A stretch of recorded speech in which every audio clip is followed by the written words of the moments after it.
तो दोस्तों, आज हमारा लेक्चर कीवर्ड में है। कीवर्ड में मतलब कीवर्ड इन सी लैंग्वेज। तब सी लैंग्वेज एक टॉपिक है कीवर्ड करके, उसके ऊपर है। तो आज हम देखेंगे कीवर्ड होते क्या हैं।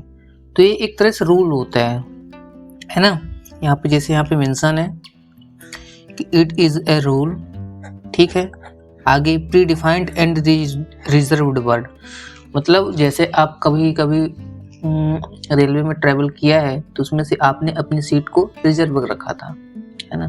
कोई यूज़ दूसरा नहीं कर सकता है, ये दंडनीय अपराध होगा। बिल्कुल ऐसे ही कीवर्ड में भी कुछ वर्ड है जिन्हें केवल स्पेशल मीनिंग है। यूज़ तो कर सकते हैं क्योंकि हम यूज करेंगे तो लिखेंगे तभी तो जानेगा ना हमारा सिस्टम, हमारा कंपाइलर। तो बिल्कुल वैसे है, कंपाइलर क्या करता है, कुछ वर्ड की मीनिंग को एकदम स्पेशल मीनिंग है उनके, है ना। पहले से ही डिफाइंड है कि इसका मतलब ये है। जैसे इंट हो गया ना, इंट का मतलब उसमें है कि अगर तुमने किसी वेरिएबल के सामने, अभी वेरिएबल क्या होता है मैं बताऊंगा आपको। वेरिएबल के पहले इंट लगा दिया। वेरिएबल का अभी के लिए इतना समझ लो कि जिस चीज़ में हम स्टोर करते हैं, जैसे कोई कंटेनर हो, तो अगर इंट के बाद वेरिएबल है, इसका मतलब वो बता रहा है कि इस कंटेनर में किस तरह की वैल्यू जाएगी, इंटीजर टाइप जाएगी। इंट का मतलब इंटीजर, है ना। बिल्कुल। ब्रेक का मतलब है कि बिल्कुल वैसे ही कि ब्रेक लग जाए, इसके आगे बढ़े ही ना कोड। इल्स का मतलब है कि जब तुम्हारे पास कंडीशन हो कि अगर ये हो जाए तो ये, नहीं तो फिर वो। जैसे कि 18 साल से बड़े हैं तो वो वोट दे सकता है, नहीं तो नहीं दे सकता है। तो इस तरह के प्रोग्राम हम ये कंडीशनल मतलब इल्स की कंडीशन लगा के कर सकते हैं। तो it has a special meaning to the compiler. वही मैंने अभी आपको बताया कि इसका एक स्पेशल मीनिंग होता है।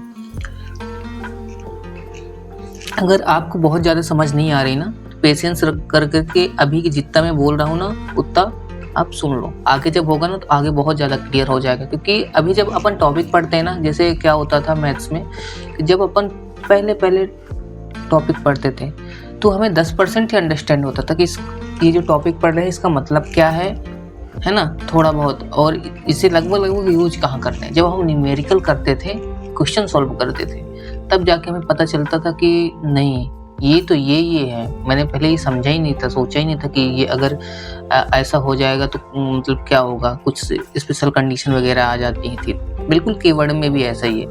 अब मेरे समझ से तो ऐसा है कि सारे टॉपिक में कुछ ऐसा है कि अगर आप पहले उसे पढ़ लो। अगर आप थ्योरी पढ़ रहे हो ना, बहुत ज़्यादा आपको ऐसा अंडरस्टैंडिंग लेवल पे आएगा 50%, ठीक है। आप समझ तो जाओगे कि आपको लगेगा कि हाँ मुझे मतलब बहुत अच्छे से समझ आ गया, पर एक्चुअली में ऐसा होता नहीं है जहाँ तक जनरली। वो जब और ज़्यादा आप उसमें डीप एंड डाइव करते हो, थोड़ा सा न्यूमेरिकल वगैरह, तब जाके और सारे कम कॉन्सेप्ट क्लियर होते हैं, ठीक है। तो 32 कीवर्ड्स हैं इन सी में। मतलब ये है कि सी में जो भी लैंग्वेज है हमारी, उसमें कीवर्ड क्या करते हैं, एक स्पेशल मीनिंग होता है। तो स्पेशल मीनिंग वाले कितने टोटल वर्ड हैं, 32 है, ठीक है। ये 32 नीचे लिखे हुए हैं, R2 double, int, structure, struct, break, else, long, ऐसे करके, है ना। While, go to, do, if, ये सारी कीवर्ड है। आगे हम इन्हें एक्सप्लोर भी करेंगे क्योंकि हमें यूज भी होंगी। हम प्रोग्राम बनाएंगे, उसके बारे में फर्दर अपने सी लैंग्वेज के बारे में और ज़्यादा पढ़ेंगे, है ना।